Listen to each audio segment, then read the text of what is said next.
وہ فوج کی پہلی صف میں باغیوں کو چیرتا ہوا آگے بڑھ رہا تھا۔ دشمن کے لیے یہ پریشان کن بات تھی، مگر دشمن مزید خوفناک اس بات سے تھا کہ یہ کوئی تجربہ کار سپہ سالار نہیں بلکہ 13 سال کا ایک بچہ تھا۔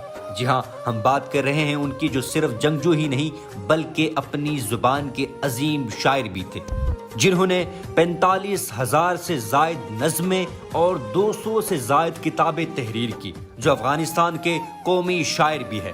ہم بات کر رہے ہیں پشتو کے عظیم شاعر خوشحال خان خٹک کی۔ خٹک پشتو زبان میں مٹی کو کہتے ہیں۔ چونکہ یہ قبیلہ کھیتی باڑی کرتا تھا، لہٰذا اس قبیلے کا نام خٹک پڑ گیا۔ خوشحال خان خٹک کو ہم خوشحال بابا کے نام سے بھی جانتے ہیں۔ خوشحال بابا 1613 صدی عیسوی میں نوشہرہ میں پیدا ہوئے۔ آپ کے دادا اپنے قبیلے کے سردار اور مغلیہ سلطنت کے نامور سپاہی تھے۔ ان کے رحلت کے بعد آپ کے والد سردار بنے اور پھر 28 برس کی عمر میں والد کے انتقال کے بعد مغل بادشاہ شاہجہان نے آپ کو قبیلے کا سردار بنا دیا۔ شاہجہان کا دور ختم ہوا تو اورنگزیب عالمگیر نے سلطنت کو سنبھالا۔ عالمگیر کے خوشحال بابا کے ساتھ کچھ اچھے تعلقات نہ تھے، لہٰذا ان کو عہدے سے ہٹا کر قید کرا دیا۔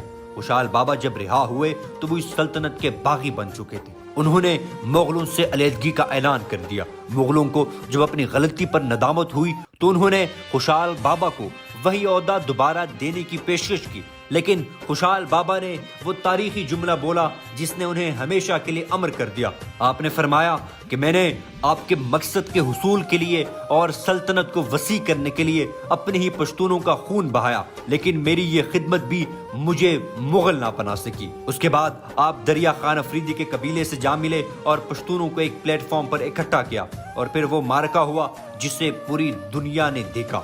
اورنگزیب عالمگیر نے خوشحال بابا کے خلاف اعلان جنگ کر دیا اور 40,000 سپاہیوں پر مشتمل فوج بھیجی، مگر اس جنگ نے وہ تاریخ رقم کی جو آج بھی ایک داستان محسوس ہوتی ہے۔ تاریخ کہتی ہے کہ ان 40,000 سپاہیوں میں سے صرف 4 سپاہی زندہ بچ کے جا سکے۔ اس مارکے نے مغلیہ سلطنت کی بنیادوں کو ہلا کر رکھ دیا اور اس کا نتیجہ پھر پوری دنیا نے دیکھا۔ جنگ کے بعد خوشحال بابا نے قلم کو اپنی تلوار بنایا اور لوگوں کو متحد کیا۔ اسی محبت کے درس کی وجہ سے ہی شاید ان کو فادر آف پشتون لٹریچر کا خطاب بھی ملا۔ کہا جاتا ہے کہ آج بھی پشتونوں میں سب سے زیادہ پڑھا لکھا قبیلہ خٹک قبیلہ ہے۔